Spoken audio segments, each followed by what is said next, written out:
Tigil ang kapulisan sa rehiyon ng Cordillera sa pagsugpo sa iligal na droga.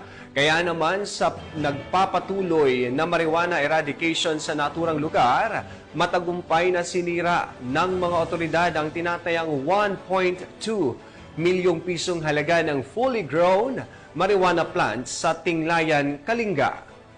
Tinitiyak naman ng PNP na kanilang ipagpapatuloy ang walang humpay na operasyon upang tuluyang mapuksa ang mga iligal na aktibidad sa rehiyon. Gayon din ang pagpapanatili ng kaayusan at kaligtasan ng mga mamamayan. Patrolwoman Lizelle Digman sa report.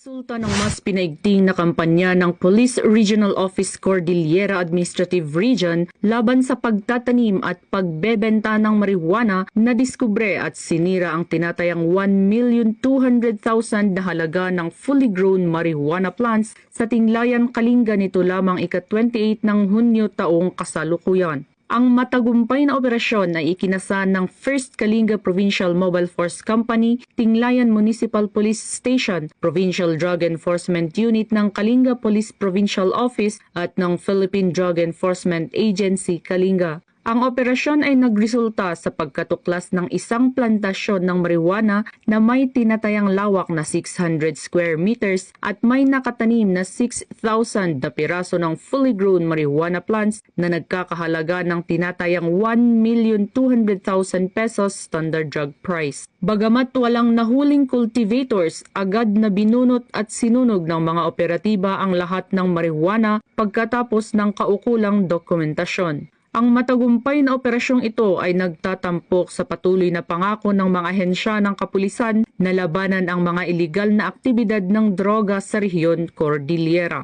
Ang pagpuksang ito ng kapulisan ay bilang pagsuporta sa isinusulong ng Pangulong Ferdinand R. Marcos Jr. na whole-of-nation approach na kinakailangan para masugpo ang paglaganap ng iligal na droga at maging illegal drug-free ang bansa. Mula dito sa Rehiyon Cordillera, ako ang inyong PNN correspondent, Patrolwoman Digman, alagad ng batas, taga-taguyod ng Balitang Pulis.